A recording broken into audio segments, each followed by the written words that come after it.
Welcome everybody to our monthly Chocolatey community live stream. Our community live streams are something that we do a little different from our other live stream we do on the first Thursday of every month. So our community live streams on the third Thursday of every month. And here we look at members of the community, moderators and maintainers, package maintainers as well. And we're looking to kind of highlight the work that they do and talk a little bit more about what happens in the Chocolatey community to try and let people know what goes on. Chocolatey community is a huge part of what we do here at Chocolatey Software. It's really integral to our company ethos and what we want to promote in terms of packages, in terms of involvement and interaction, and promoting the Chocolatey package manager for Windows. So as part of this, in the previous streams that we've done, we've interviewed, as I said, members of the community. We've had Manfred Warner, Maurice Kevener was interviewed in our last live stream. And this month we thought we'd do something a little bit different from the perspective of, rather than moderators and maintainers, we're actually going to interview a member of the Chocolatey team. Now, that still fits in with our community live streams because the person we're going to interview today has been a long time member of the Chocolatey community. So this is something that really fits in with what we're doing. And we're actually going to look at my co-host for most of this, or maybe I'm his co-host, or maybe we're just co-hosts together, who knows. But Gary Ewan Park is our senior software engineer here at Chocolatey Software. And today we're going to ask him some questions so that you can get to know a little bit more about Gary and how he works with the community, how he's worked in the past, and kind of where he came from as well. Gary, do you want to introduce yourself? I can do that. So yes, I am Gary Ewan Park. I am a senior software engineer here at Chocolatey, and I have been working full-time for Chocolatey for almost 5 years now. But before that, I was working for Chocolatey in an open source capacity, just making open source contributions when and where I could. So if you've watched any of the streams that we've done, the community streams, and also any of the product streams as well, Gary's been a kind of long-term feature, I think, of a lot of our product streams, and certainly myself and Gary have been doing the community streams as well. So you'll know Gary if you've watched any of these.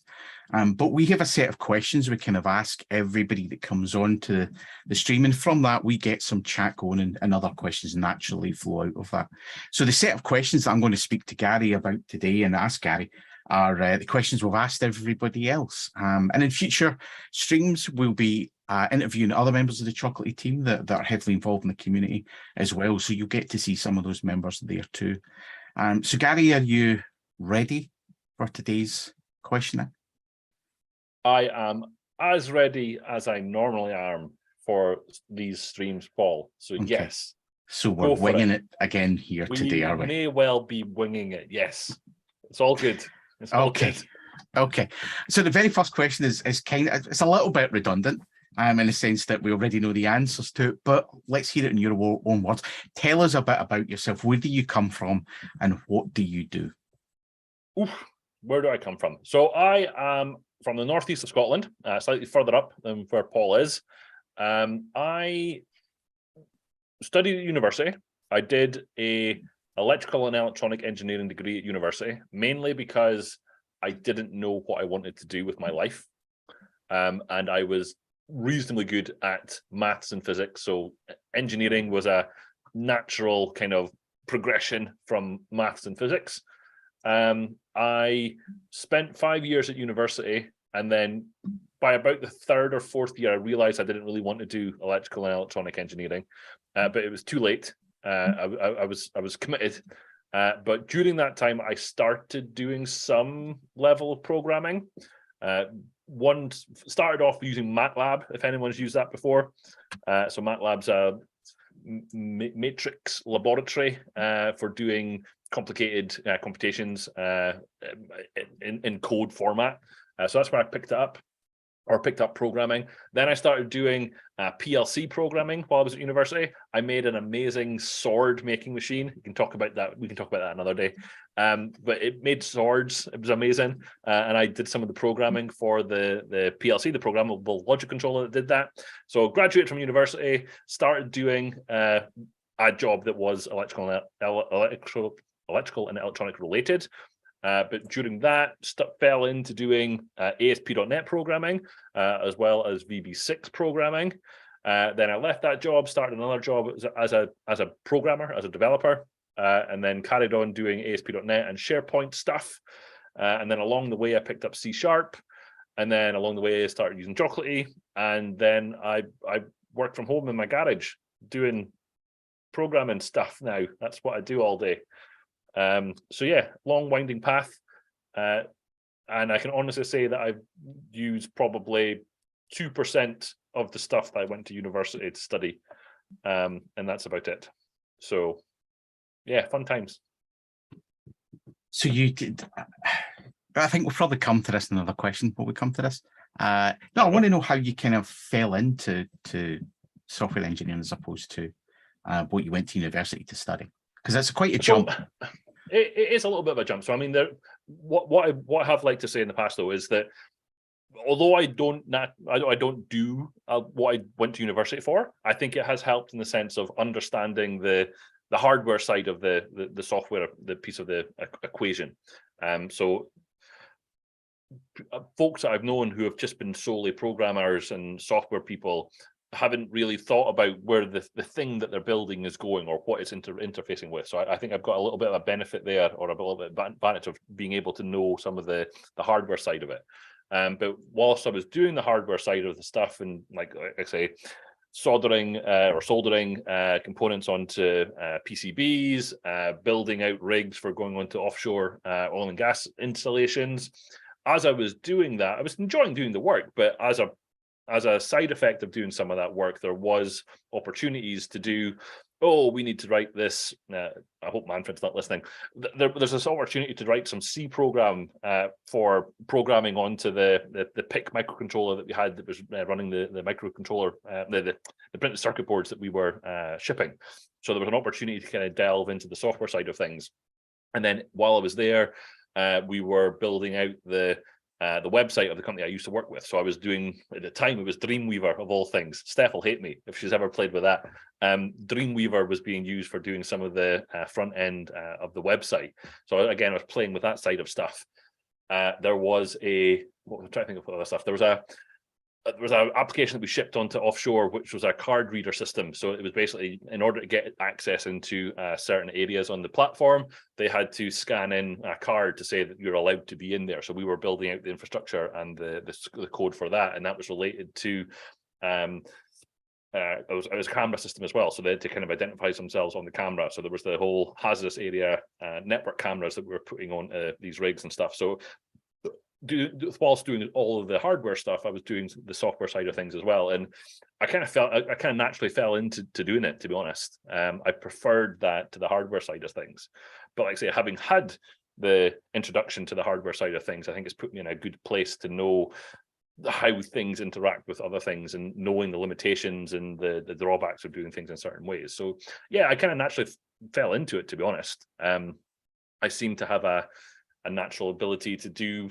some of the fault finding and finding bugs situations and getting ourselves out of those problems as well. So it kind of fit naturally with how my brain works, to be honest. If I had my time again, I would probably do a computer science degree first of all. But again, I would probably still want to do some of the hardware stuff as well, just to have some sort of knowledge of it. But yeah, a lot of it came from the folks I was working with and learning from them, and then it was literally a completely different career change. Yeah, it was one direction to the other. You've told some stories in the past about USB keys on the rigs, and how you had to. I just thought when you were talking about the rigs, it kind of triggered that memory. I don't know if you want to share that just now before we. I mean, that was an interesting one. So in a hazardous area like offshore, things causing a spark are bad. in the sense that that spark could then ignite something else, and then boom, an explosion goes off.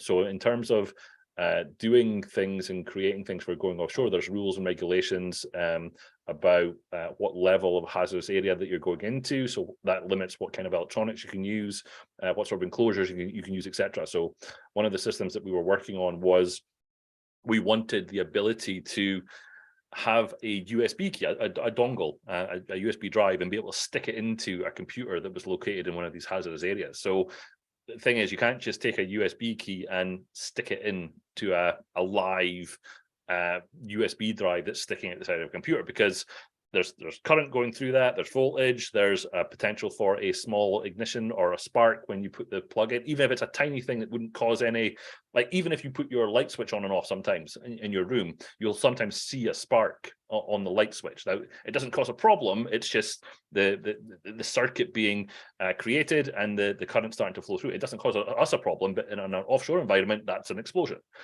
So the end result was we created this monstrosity of a lead-lined enclosure that was about, I don't know, 8 inches by 8 inches sort of squared. That we took a USB key, we stripped it apart, we soldered all that into this enclosure, and then we had this huge, literally this huge connection point that was guaranteed to not cause any spark. So we took the cables from the USB drive, put it through this enclosure, and the end result was it literally needed 2 people to plug this USB key into the bottom of the computer that was also in one of these lead-lined enclosures. And yeah, the end result was you could get data. I think it was exporting CSV data from the computer that was running inside it for what? I don't remember what it was. But yeah, it was a really interesting project. But it was just this ridiculous situation where you had this massive lead enclosure that you had to kind of jerry-rig and push into this computer in order for it to get data off the computer. Yeah, it was good fun. It was absolutely good fun. But that was many years ago. I was actually looking back at that's over almost 15 years ago, that life of when I was doing stuff like that. So it's been a while. Yeah. So you worked in hazardous environments. You worked in IT for quite a while. You mentioned 50 years ago. You kind of assume it started a little bit before then. But when did you come across Chocolatey, and how did it really happen for you? Mm-hmm. So my first active contribution into Chocolatey was, I looked it up, it was in April 2013. But that's kind of when I saw I could make a contribution back to Chocolatey, but I've been using it prior to that. So I'm going to say like a year and a half before that. But what it was for, where we were using it was, at the time I was involved in the development team for a bit of software that was a fairly complicated beast. Multiple moving parts, and the end result of what was our build was essentially a golden image that we could then put onto some server somewhere. So there was dependencies involved. There was other bits of software that was needed in order to get everything working and set up. And I Googled around and I sort of stumbled across this thing that was Chocolatey. And I saw the potential in terms of, right, it's a package, I install the package, it installs the bits that I need, and then I can upgrade it when I need it. So the end result of our build was a golden image that had our software. So it was generating an MSI. So it then got wrapped into a Chocolatey package that allowed the installation of our software, but then we had a bunch of dependencies that we needed in order to get a fully running system. So that was kind of that whole project was my first foray into CI/CD, so continuous integration, continuous development or deployment. And then there was the other side, kind of the ops side of the fence, in terms of having a fully primed, ready to go golden image that would be then usable on different systems where we need it to be. So yeah, it was an interesting kind of looking at the time we were using Team City, and then no, I don't think it was that project that we were using Octopus on. Octopus came later.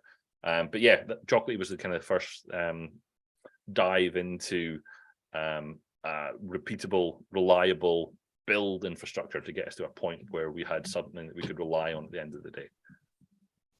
And then, Oh, no, go ahead. Go ahead. I thought you'd I was finished. just going to say, and having used it, one of the things that what I thought was missing at the time was I wanted the ability, some people out there will say I'm being an animal, but I wanted to be able to put a desktop shortcut onto the desktop as a result of installing the package, because I wanted users to be able to click on stuff and do stuff.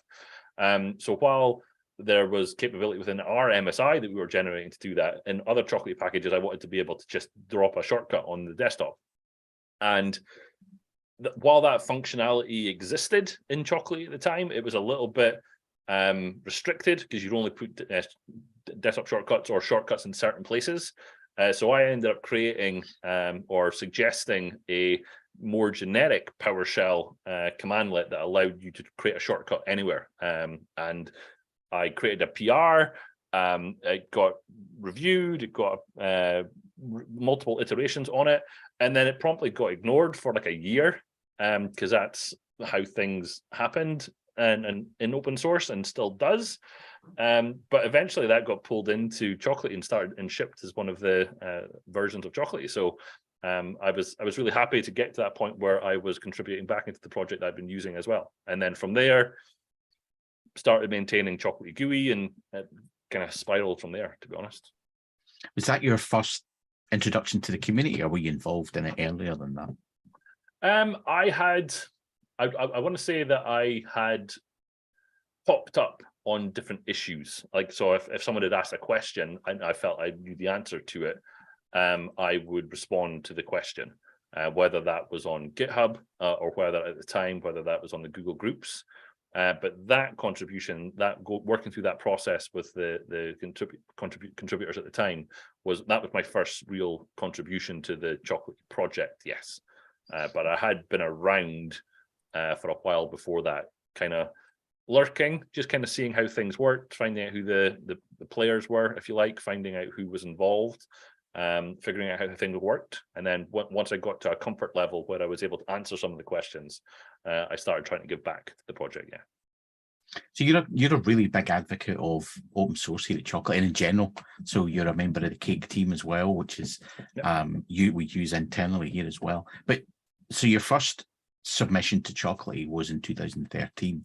But had you been involved in open source before then, or was that the kind of first foray into open source in general?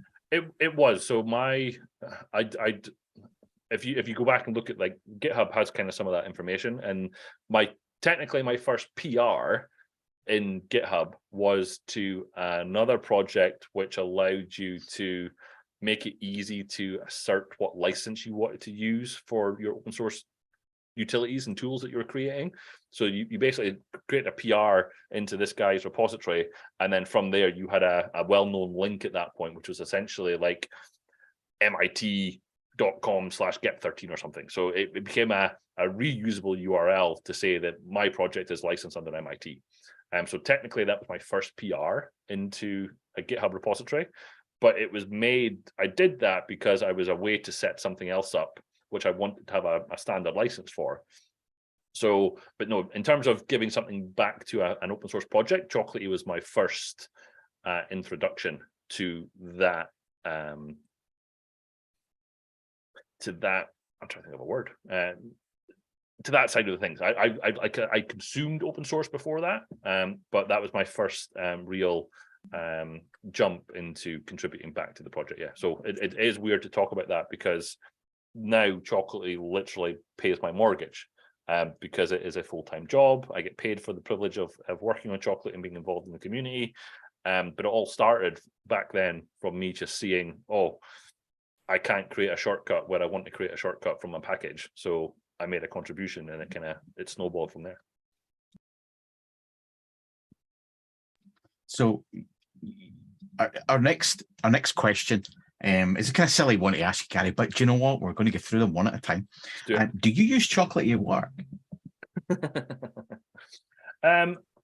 So I can say, hand on heart, that in all of the companies that I've worked at since 2013, Chocolatey has been involved in some way, shape, or form, either in setting up my own machine and for all the applications and utility tools that I want to have installed on it, or being utilized as part of the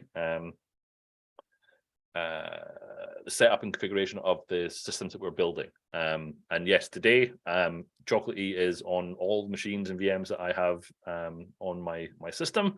It is used for all the things in terms of our own internal infrastructure for setting things up and provisioning machines, etc. So no, I can happily say that since 2013, Chocolatey has been involved in some way, shape, or form in all the places that I've worked. Yes. I was hoping that was a good answer to a kind of which I thought was a silly question, but that was an awesome answer. So is there one feature, one thing, one capability that you think is missing from Chocolatey CLI? Now, at Chocolatey, we've got a lot of products. You know, CLI, we've got license extension, we've got GUI, we've got GUI license extension, we've got agent, we've got Chocolatey Central Management. We've also got the box starter. That's not so much a product, more of a kind of a community project. But let's concentrate on Chocolatey CLIs. That's the one that everybody kind of knows about. That's a lot of people's introduction to Chocolatey. Is that? Is there one big thing, bearing in mind that as the product owner, you kind of have a lot of input and a lot of guidance in the direction where the product's going? But is there one big thing that you think is missing, or you'd really like to get into Chocolatey without giving the game away too much? Had to put that caveat in at the end. So I mean, there's a couple of obvious ones. We've kind of spoken around them before. And if you're in any way looking at the repositories and looking at what we're working on and commenting on, then some of these are not a surprise. But I think it's fair to say, so I'm going to talk about a few things because they're all kind of intertwined. But I think it's fair to say that Chocolatey is it's a relatively old code base. I mean, I started working on it in 2013, but it's been around before that, since 2011. And for good reason, it has been kept at a certain level in terms of .NET Framework compliance level and what it's compiling against. And we've done that for good reason in terms of backwards compatibility, making sure that Chocolatey continues to work on older operating systems, etc. But I think we are getting to a point where we're looking at upgrading that base dependency level in terms of .NET Framework.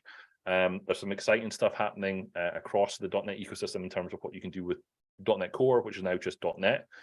So I'm very much intrigued into how we can bring that into Chocolatey as a complete ecosystem.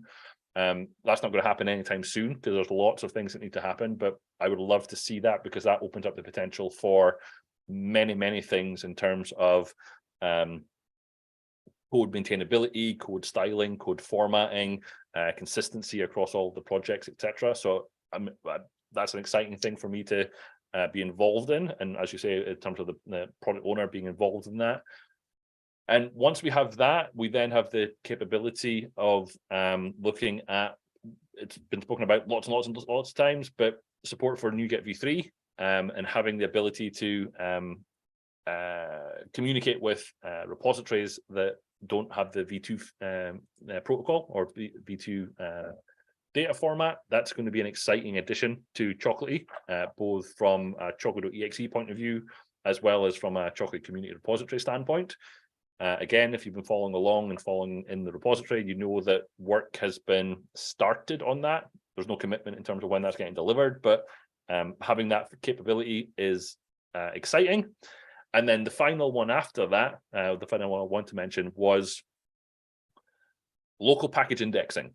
I would love to have that in Choco.exe.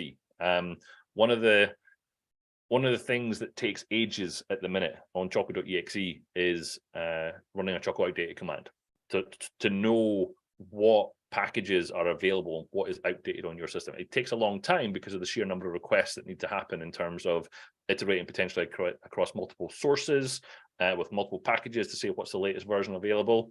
Having the concept of a local package index to know what packages are available on a remote source and being able to query against that locally rather than going across the network each and every time that would be a game changer, in my opinion, both in terms of knowing what's available, what's outdated, and then to be able to quickly iterate on and get those packages updated when you need it to. So in order to get to there, we have to have some of those kind of building blocks in place in terms of like targeting a newer version of .NET Framework, you making use of NuGet v3 protocol, as well as then going on to some of those features that you get for free, essentially, once we're on that new protocol. So there's some exciting changes in and around that area. So yeah, in terms of specifically Chocolatey CLI, those are the areas that I would like to kind of focus on and have that capability and expose some of that functionality.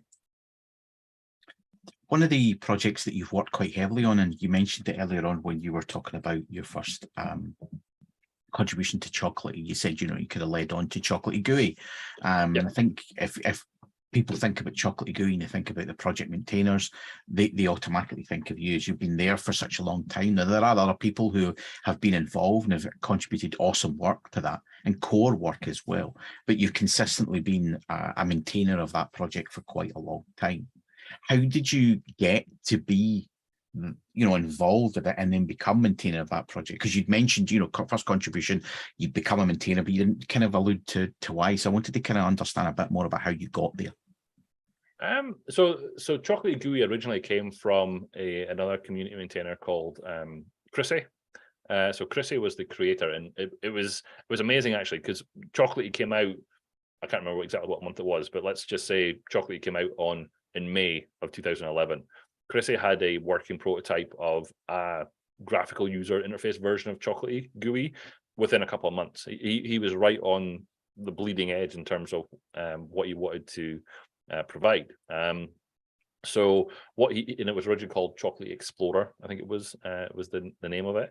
But the idea was simple. I mean, it was for folks that prefer a GUI, a graphical user interface, as opposed to the command line, something like Chocolatey GUI makes a lot of sense. So I saw the project that Chrissy was working on, and then after a couple of years, he kind of stepped away from it, so it wasn't being maintained. So originally I said to him, look, is it okay if I take over maintenance? Because I saw it as kind of an interesting project to get started on. I hadn't done much open source contributions at that point outside of Chocolatey. So I thought it was a nice kind of an easy on-ramp, if you like, to what's involved in actual project maintenance, what's involved in kind of working through issues, getting releases out the door, etc. Because I was already playing with Chocolatey, it kind of made sense to play with something that was related to Chocolatey. So I had some conversations with Chrissy, and originally what is Chocolatey GUI moved into my GitHub profile, because I took over maintenance of it. And then following up conversations with Rob, we kind of discussed that it made sense for Chocolatey GUI to become owned by Chocolatey, because there was some indication that it would make sense for certain features and functionality within Chocolatey GUI to be under the ownership of the Chocolatey organization. So yeah, I moved that over, and it was very much a learning curve for me at the time. Prior to that work at work, I'd done ASP.NET websites, I'd done some SharePoint development. I hadn't done much kind of Windows Forms development. So again, Chocolatey GUI at the time, it was a Windows Forms application. So it was a kind of a nice introduction to what that is, how it works, etc. And then Richard Simpson, or Richie Coder, came along and said, see this Windows Forms thing? That's great, but I want to write it in WPF. And I was like, what's WPF? So Richie came along and literally ripped it a new one, in terms of completely changing how it worked, introduced me to things like MVVM, so that's the model view model pattern in WPF. It was a game changer. And then he had an interesting style choice, let's say, in terms of colors and scheme that was picked for Chocolatey GUI. And then Jan Krager came along, or Punker76 on Twitter. He came along, and he's just amazing at WPF. So it's been great to work with him over the years in terms of making Chocolatey GUI better at what it does, bringing in a better style choice, all that sort of stuff. So yeah, it's been an interesting project, and it was I personally used it as a very much And yes, Kim, it's the brown colored GUI that I'm referring to. I have some screenshots somewhere. You need to go back. In fact, if you go and look at my blog, there's in images how Chocolatey GUI has developed over the years. So there was an interesting time there for the application. But no, I very much learned. I very much used it as a the Chocolatey GUI application as a learning tool. It was my way of looking and getting involved in a project and learning from it. To be fair, I can honestly say that in all the projects that I've been involved in since I started doing this open source thing, I've kind of looked at projects where I thought I could learn something and get something back for me personally, whilst also contributing. So I mentioned earlier that I kind of lurked in the Chocolatey repository when I first started out, but the same thing happened with Cake, my involvement in Cake project. I lurked in the Cake project for a long time, kind of getting a feel for what it is, how it works, how I can use it. And then my first contribution, or my first real contribution in the Cake, was to allow, so for those that don't know, Cake is a build orchestration tool. It allows you to do multiple things as part of a build. So what I added in the Cake initially was I want to run Chocolatey from Cake. So I wanted to be able to run Chocolatey Pack or Choco Pack. I wanted to run Choco Push as part of my overall build orchestration. So I absolutely, once I got involved, it was a natural on-ramp again to this whole new ecosystem of doing reliable, resilient builds, but also bringing in Chocolatey into the mix as well. So it has been pointed out, and I'll point it out here as well. I do have a tendency to work on projects that seem to be food related. It's complete coincidence. I don't know why it happens, but Chocolatey, Cake, Chef is another one that I've contributed to, and obviously there's now Cake Recipe and Chocolatey Cake Recipe projects that have grown out of this. I don't know why it happens, but it does, and it's been pointed out a few times. It's just happens. So luck, yes, luck. So one of the things that I kind of talked about again, and Gary, was that you were involved in the community, and you've kind of talked about how that happened. How I want to talk a little bit about moderation and packaging, what a moderator does. And that's what I would normally do. But what I want you to do is you tell us what you see the role of a moderator is and how important moderation is to Chocolatey, and also how you got involved in that. So we've talked about how you get involved in the open source part. We've talked about how you get involved with Chocolatey GUI, and then that transitioned into a job, a career with Chocolatey software. But how did you become a moderator? How did that happen? So start at the beginning. So in terms of what I think moderation is, I've said this before, but moderation, in my opinion, is one of the best things about the Chocolatey community repository, but it's also one of the worst things. Now, what I mean by that is it's one of the best things in terms of providing a service, for want of a better word, to consumers of Chocolatey community packages, in that they get a level of reassurance that there's at least a minimum bar in terms of consistency or accuracy or usability of the packages that are pushed onto Chocolatey community repository. We run it through what is package validator, package verifier, package scanner, and the end result of that is essentially a hat tip that we've done kind of the bare due diligence in terms of what goes into that package. We know it does what it's advertised as doing, and then as a result, you can take a level, there's still a level of risk involved in there, but you've got a level of risk that you can say, okay, I'm now going to install that package. So from a community perspective, it's great. From the other side of the fence, it's the worst thing ever, because there's a lot of work that goes into that. So if you go back to when moderation was first turned on, because I was involved in that original conversations with Rob, I was actually slated to do the initial implementation of what is now package validator and package verifier, but for reasons, Rob actually I ended up implementing all of that work but I was involved in the discussions in terms of what went into it. But it's a lot of work, because if you think about it, every time a new package is pushed, it needs to go through, we run through all these checks. There's human interactions that need to happen, looking at the PowerShell, looking at the scripts, making sure that it installs correctly, spinning up a VM in order to run the installation tests, spinning up another VM to run it again with different, there's lots and lots of work. And as Chocolatey has grown, in terms of user base, in terms of the number of packages, it's just gotten worse in the sense that you have to keep up with this level of demand in terms of, well, there's now, what is it? There's almost like 10,000 unique packages. There's hundreds of thousands of unique package versions for each of those. It's a lot of work for little or no reward. So purely from a moderator standpoint, it's, well, what do you get out of it? So from me personally, again, casting my mind back to when I was kind of one of the only moderators that were on the system, there was a level of satisfaction that went with it in terms of, oh, there's maybe 5 packages in the queue. I'm going to go and moderate them, and I can be the person that got it down to 0. I say, yeah, that's great.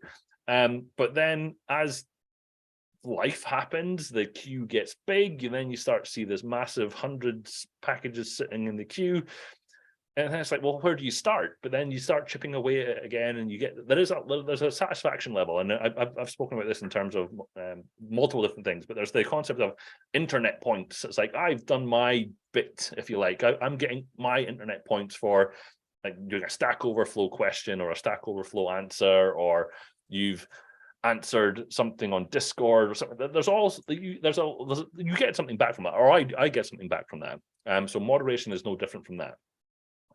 So it used to be the case that I would run maybe 10, 15, 20 minutes every morning. That was the start of my morning. Every day I would be hitting the moderation queue to try and keep it down. So that's transitioned slightly. So I'm not doing that every day anymore, but we've kind of moved it a little bit. And I'm still involved in the moderation team, but it's not as much of an involvement as I did before. But yeah, it's a great feature to have on Chocolatey Community Repository, but it is a lot of work. But what keeps me, and what I suspect keeps other folks coming back, is that not the joy, that's too much of a word. That's a strong word. There's definitely the satisfaction, though, that comes with being involved in this ecosystem and keeping these packages up to date and helping the literally billions of people or billions of downloads that are happening from the website. But on the back end of that, having now being responsible, is that too much of a word?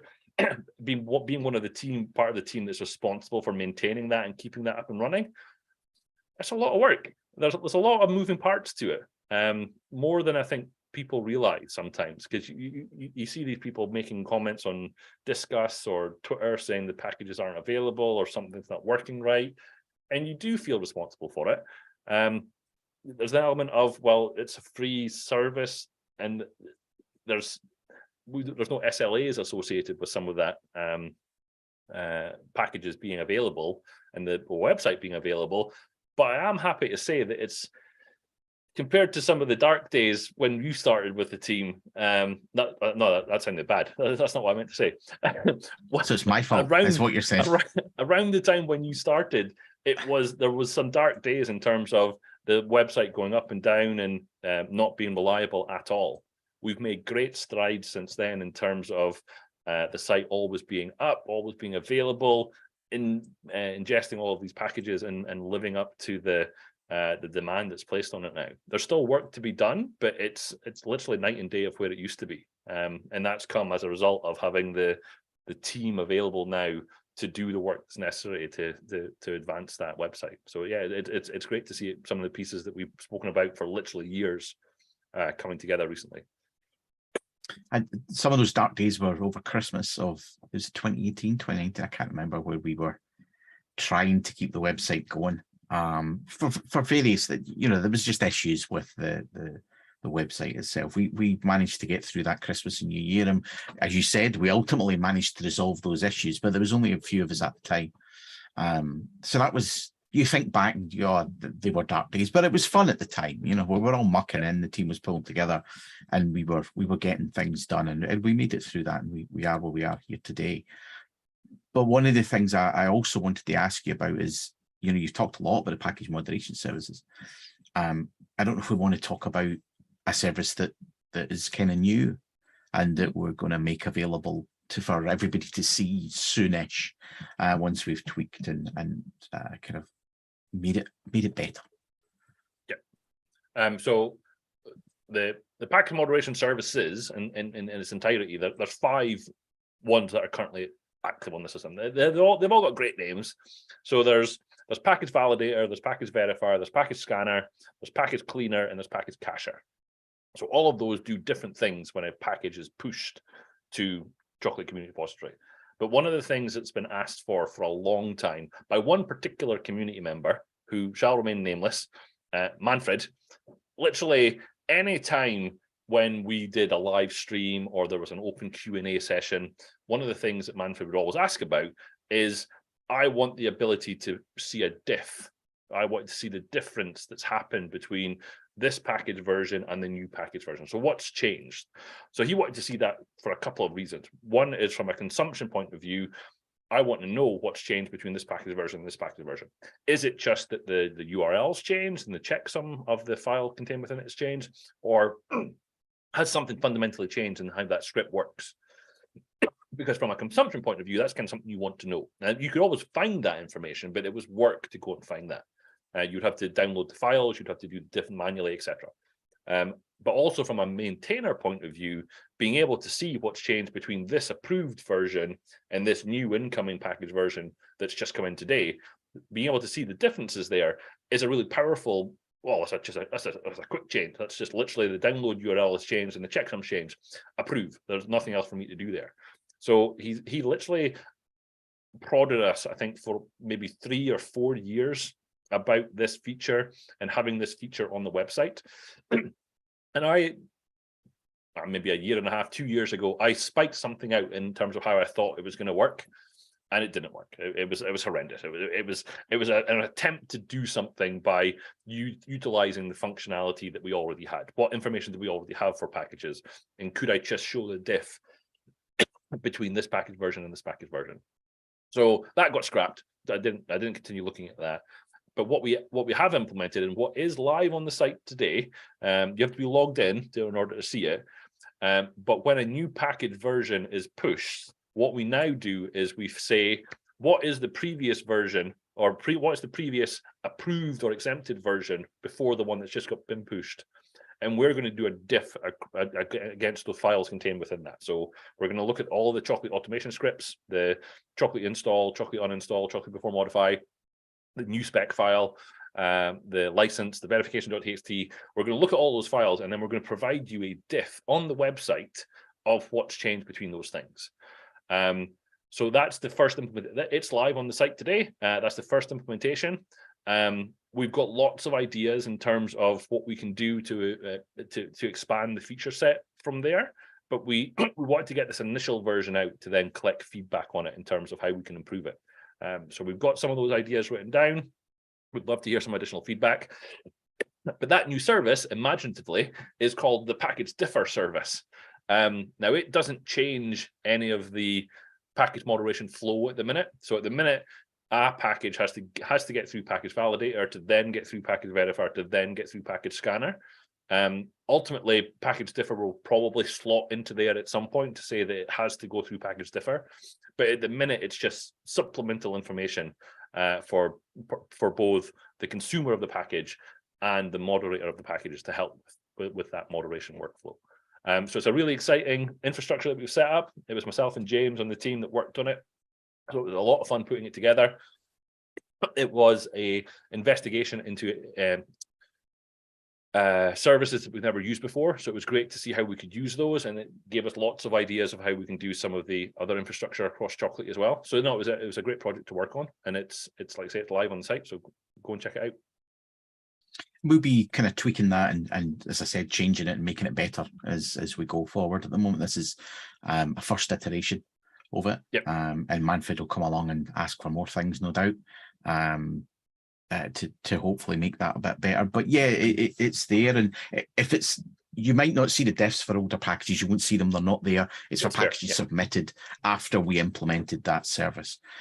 So you'll see it for newer package versions, and you can go in and view that diff. Just to point out, Corey in the chat has pointed out something very important. So James and I got what I refer to as a functional prototype of package differ working. So we had, here's a package being pushed, it goes through the differ, we saved the files down, and then we got it to a point where we dropped those files onto the website, and I was ready to ship it. And then Steph on the team was like, no, it looks horrible. We're not shipping it. So Steph on the team then came along and made it look like it is just now, which is a much better representation of the diff in order to visualize it. And she's got some great ideas in terms of how we can improve that side of things as well, to make it similar excuse me, to make it similar to some of the functionality you get when you're doing a PR review on GitHub. So there's some great ideas coming in that area, but that side of the fence is also, like, anyone who's been on the stream before knows that all the stuff that looks great on the website, that's all Steph that does that work. If Steph wasn't on the team, we wouldn't have any of the nice shiny stuff that we have today. So it's Steph that does all that work. I think it's fair to say though, Gary, you are the master of dark mode. We that the one page that you got working in Chocolatey Central Management recently was the pinnacle of your styling and design career. I think you're absolutely right, Paul. There's no sarcasm in your voice at all there. None at all. I think it's fair to say that I know enough CSS and HTML to be dangerous, right? I know enough to drop stuff on the page and make it look, I'm not even going to say reasonable, because that's not true. Developer-like. It's functional. It's functional is what I like to say. And then I can express my intent because it's functional. And then Steph comes along and does it completely differently and makes it better. But it's part of the team. It's how we do things. So it's yeah, we'd be lost without Steph. It's fair to say. I think Kim really summed it up in the chat there. He said if Steph wasn't here, we would still have the brown website. Probably. I don't think there's any probably about it, Kim. I think if Steph wasn't here, we would still have the brown web. Let's call it the brown website. I think that's fair. And well, in fairness though, we would still have the Tilty logo, so we would still be okay, because we would still have the logo that would tilt. Logo that we would still have that. But we don't have it anymore. You're still upset about that, aren't you? I am. How long has it been now? Is it too soon? It's a wound that will never heal. No. And as Steph said, the brown website was the first to go, and we're all for the better of it, I think, to be fair. So we've got about 10 minutes left on the stream, Gary, and we ask the guests every week to answer 4 questions. And this is the bit I like to say is in honor of Richard Campbell with Runners Radio, where he asks those kind of 4 questions of every guest to see what they thought. To see what their preferences are. So the very first one of this is, again, it's a little bit of a question that everybody probably knows the answer to, but just indulge me. What is your favorite coding language and why? That one is Rust. It's PowerShell. It's no, it's not. Okay. It's not the shell. It's not the shell of the power. No, it's not that. So no, I've settled on. I've gone through a few different languages in my time. I started off doing Object-Pal and Paradox. Did VB6. Went to VB.net. And I'm now settled on C#. I like C#. C# makes sense in my head in terms of how it does things. I know enough PowerShell to be dangerous. I see Rain in the chat who will testify to the fact that I know enough to be dangerous. But C# is what makes sense in my head. There are languages that I would like to play with in terms of getting to know them and understanding the different concepts. I've always liked the idea of doing some F# stuff from a functional led programming language. But I simply put, I've not had a chance. I've not had an opportunity to dig into those. So no, C# is what I use the majority of my days. Yes. So question 2 of our 4-question grilling is, what IDE do you spend most of your time in? Ken, again, if it's C#, it's probably fairly obvious. And do you love it or hate it? So yeah, the majority of my time is spent in Visual Studio if I'm doing C# work, but I do do a lot of, depending on what I'm doing, I will have both Visual Studio open and Visual Studio Code, because so like for instance, the cake script, the build side of stuff, I'll tend to do that in Visual Studio Code. And if it's a Windows service or a website, I'll be in Visual Studio doing that work. I have played with JetBrains Rider. I don't get on with it as much as I do Visual Studio. And everyone's different. Some things in Rider make sense to other folks that doesn't to me. But no, most of my time is spent in either Visual Studio or Visual Studio Code. And do you love or hate? Because some Visual Studio is maybe a necessity for your C# work, but that doesn't mean you like working in it. So I mean, so I would go back to Visual Studio 2010 is probably the first one that I played with in anger, or was it 2008? One of the two. So it's definitely Visual Studio as a core product has come along come along a long way. Do I love it? That's probably a bit of a stretch. Do I like the functionality that it provides? Yes. I mean, if you stop and look at what Visual Studio actually provides in terms of compiling, debugging, IntelliSense, all the things that you need to be active in your development cycles, it does a lot of stuff for you. So it's very good at what it does, and it's only gotten better in the newer versions. So no, I don't have a love relationship with my IDE, but I certainly have an appreciative liking of the IDE. Yes. Okay, this next question, Gary, is a difficult one. And while I'm going to ask you, I'm not going to record your answer because that's just cheating. But we do have Gary's wrong pronunciation of NUPKG Board of Shame, which I'm hoping you can all see here. Oh, that's disappearing. Yes. So while I'm not going to record your answer on that, because so far we've got new package with Manfred and Maurice saying that's how you pronounce it. So for me, that's 2-0. But how would you pronounce it, Gary? So I personally pronounce this word, because it is a word. It's not 5 letters. It's a word. I pronounce it as nutkeg, because in my head, and the way that I vocalize that, that's far easier to say than new package or any other nutkeg just rolls off the tongue, right? It's a nutkeg, right? That's how it goes. And if you were to then include the other variation of that, which is a symbols nutkeg, then you get a snupkeg. So that again, it just makes it rolls off the tongue. It makes it really easy to say the word, right? Now there's different sides of this debate. I subscribe to the nutkeg Losing variant side? of the word. Yes. Okay. But I'm not going to belittle anyone who's pronounced it differently. I mean, James has got a very interesting way of saying it. He does. But James got a very interesting way of saying a lot of things, though. That's the envisage springs to mind. But sorry, James. But no, I am a proponent of the nutkeg variant, which I think I first heard from Damien Edwards on the ASP.NET team, and I was like, oh, that just makes sense. It's a nutkeg. So yeah, that's where I sit on that fence. So Damien was the first person you'd heard who was wrong in his pronunciation of what that is. That is the first person that I heard using that variant of it. Yes, whether he coined it, I don't know. I couldn't say. I couldn't speak to that. But he's the first person that I heard calling it a nutkeg, and I jumped on that particular train and went with it from there. We can't add Damien to the board, unfortunately, because we're not interviewing him, and we can't add you to the board either because that would be cheating.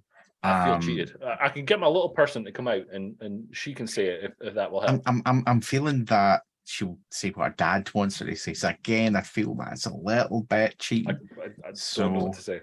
So we haven't advanced anything forward here in terms of you getting closer to not losing, but we're still at 2-0 there for that. So, but at least where we know, you know, the cat's out the bag. There's no more secrets. We know how you pronounce it now, which is obviously an important thing, because no other guests now will pronounce it that way, so that you make sure you don't win. That's why we. This is actually why we put these streams together, was to make sure that you didn't win anything. So your final question is, what is your favorite chocolate biscuit / cookie? Because obviously we don't call them chocolate biscuits in all parts of the world. So this is a tough one, because over the years, I think my taste has changed. So growing up, for example, every time you go to Granny's house, it would be a wagon wheel, because that's what Granny had. And they're definitely smaller these days as well. Definitely smaller. Yeah.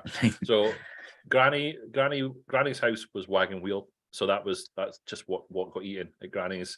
In our own house, a breakaway was a firm favorite.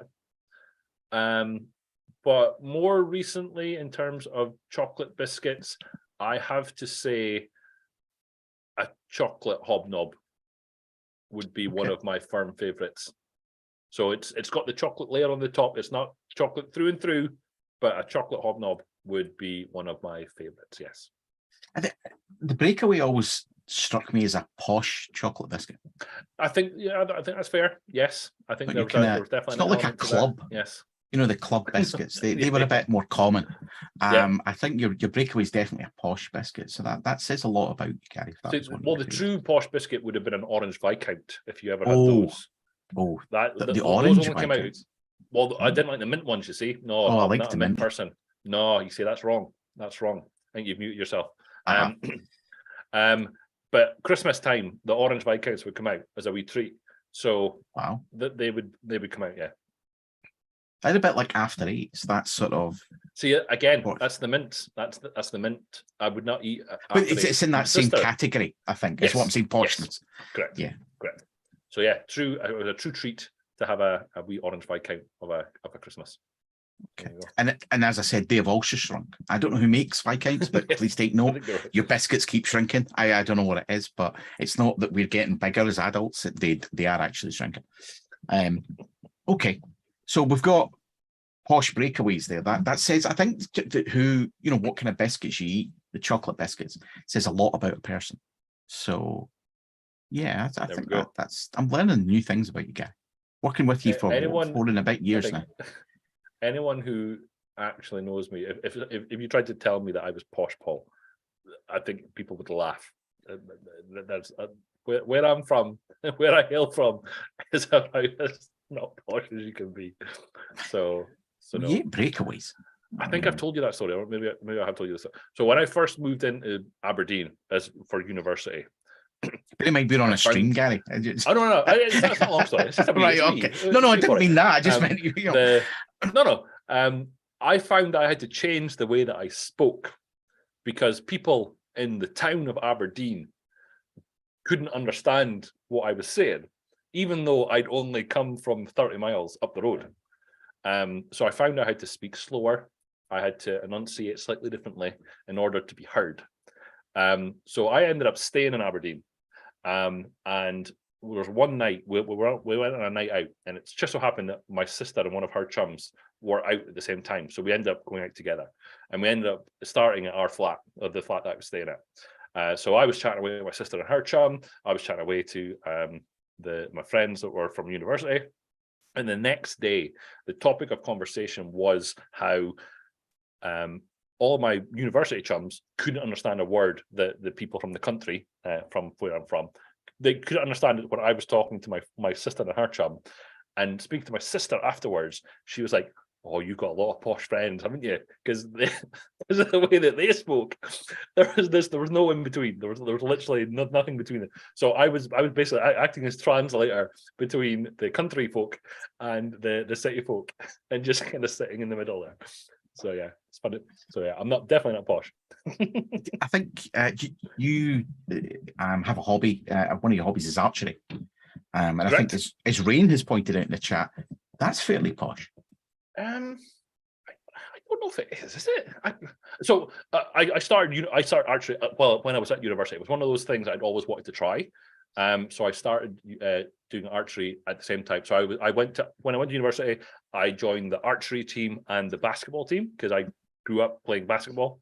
So I did university basketball team for 3 or 4 years, but I also became captain of the archery team because I thoroughly enjoyed it. And then I promptly fell out with it when I left university because I needed money. So I had to end up selling my bow that I bought. So I needed money. So I fell out with archery, didn't do it, but I have picked it up again recently. So I'm back to shooting archery twice a week at the minute, which is great fun. But is it posh? Maybe a little bit. It's great fun though. If you've not done archery, you should definitely try it. It's good fun. And expensive.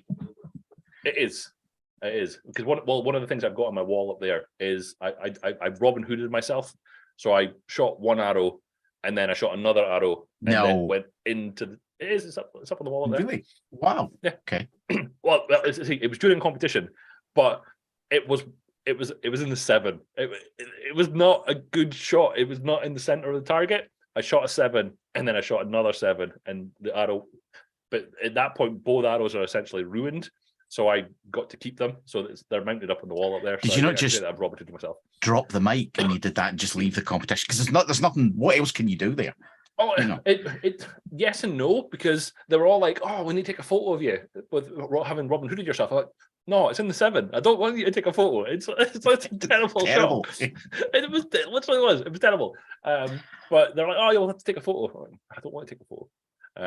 But yeah, so if you've not done it, it's great fun. But it can be expensive. It's one of these sports that, as you get into it, you progress from aluminium arrows to carbon arrows, from wooden limbs to carbon limbs, and you get all the new functionality and tool stuff that you can do with it. So yeah, it can be quite expensive, but it's great fun. It's great fun. So we're coming to the end of the stream. We're kind of a couple of minutes over there, but there's a couple of wrap-up questions that I wanted to ask. So, and I think the very first question here, you probably be able to answer really well because being a member of the Chocolatey team. But that question is, what's your favourite memory regarding Chocolatey? For example, meeting folks in person for the first time, or attending a conference, etc. What's your kind of big memory? So I have a couple. So the first one is I have a distinct memory of when I learned about doing a Git rebase. And it was done during a contribution to Chocolatey, and Riz Money or Rich Siegel in the Chocolate community team, Chocolate community at the time, walked me through line by line how to do an interactive rebase, and it was a great introduction to Git, into what you can do with it, the power of Git. So I'm forever thankful to Rich for talking me through that and helping me go through that. So that was part of being part of the Chocolate community. There was one of the WinOps in London when both you and I were there. There was a bunch of folks from the community. It was the first kind of in-person get together. Manfred, Pascal, Maurice, various other people was there. It was the whole event was great. So that one stands out for me as well.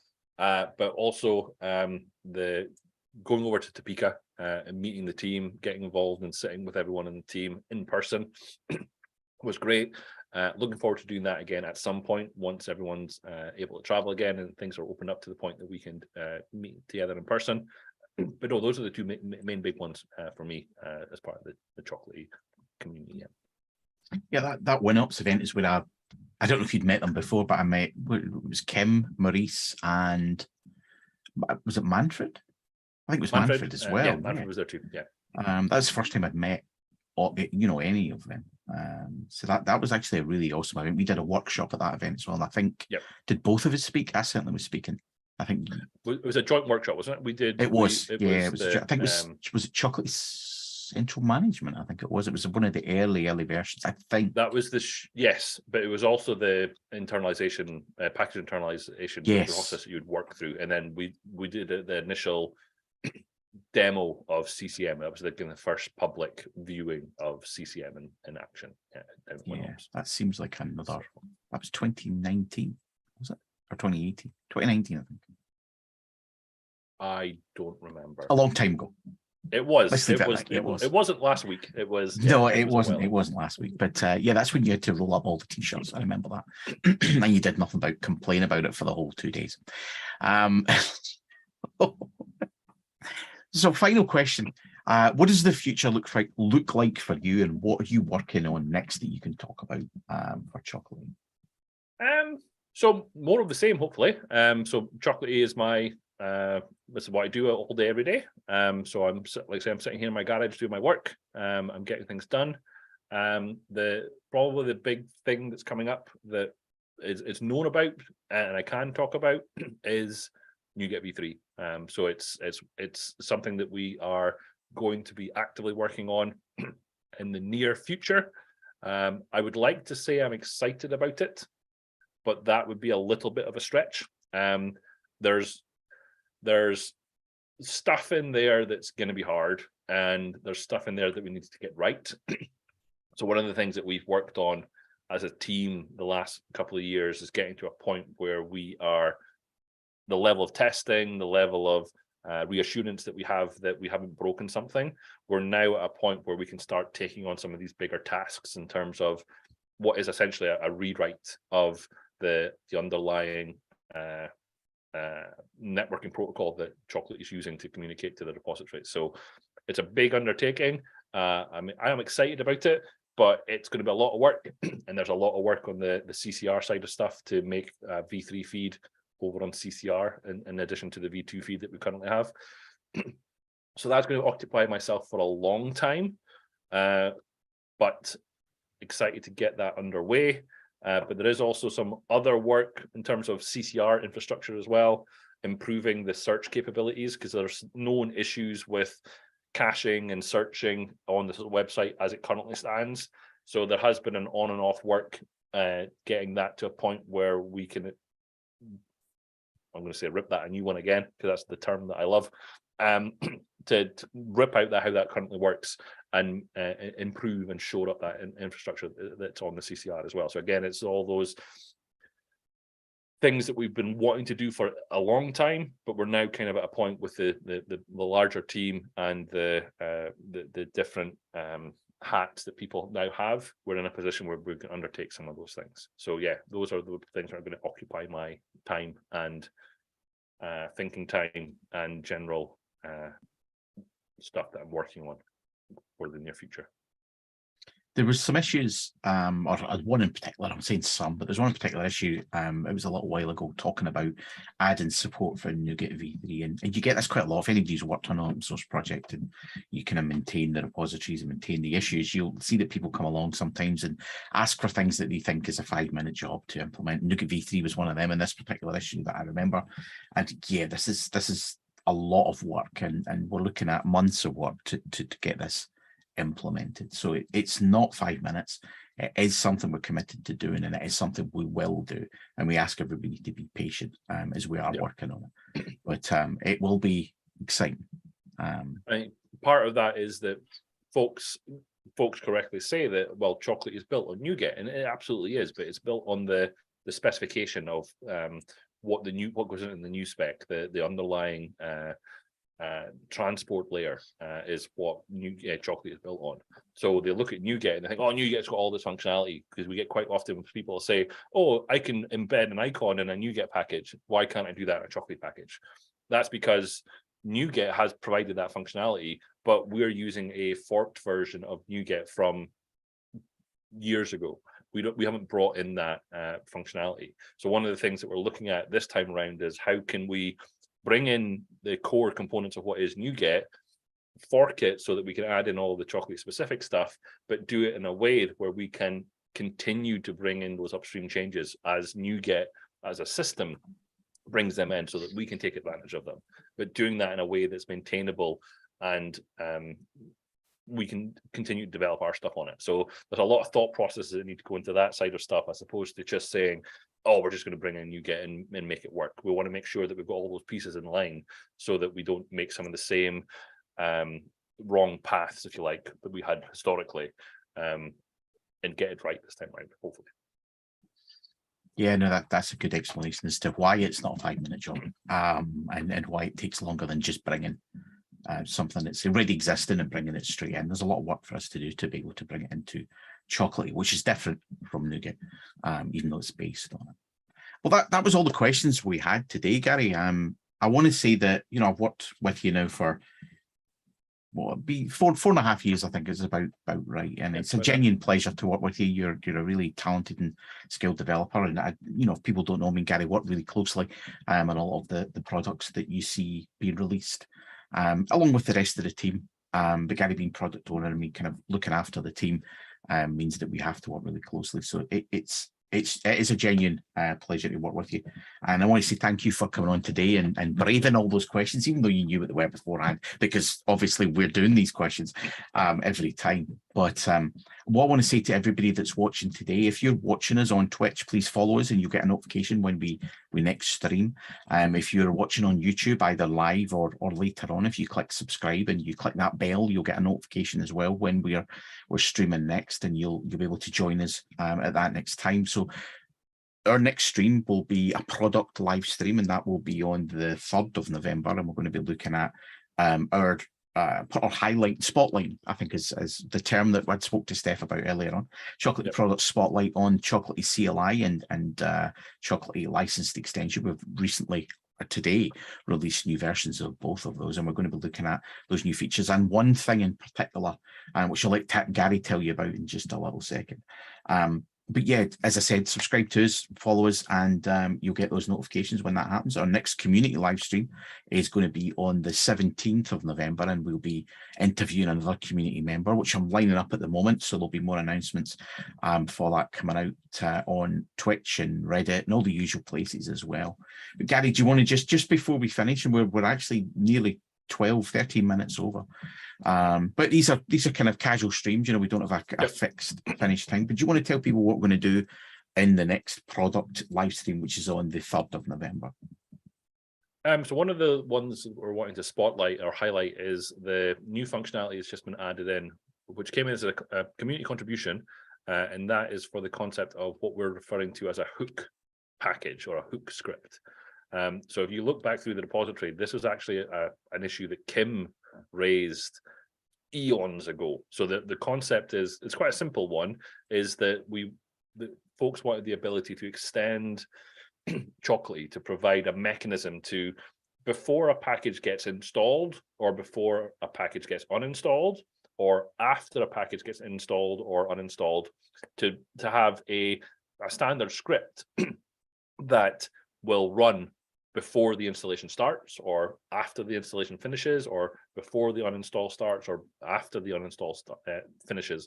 The idea being that you could do extra work in those at those points in the installation life cycle. So Chocolatey as a package, as a Chocolatey package maintainer, I'm in control of, well, I'm going to install this thing, I'm going to put these things here, I'm going to do this, do this, do this, do this. But from a, I want to maintain my computer standpoint, those are things that I want to be in control of. So I want to be able to intercept or interact with those life cycle events for when the package starts installing, when the package finishes installing, and I want to do other stuff. So there's mechanisms that have been put in place to allow the creation of what we're calling hook packages, where you can wrap up some of those scripts into a package, install that package, and then have those hooks work at those different life cycle events. So what we're going to hopefully show in the stream, obviously,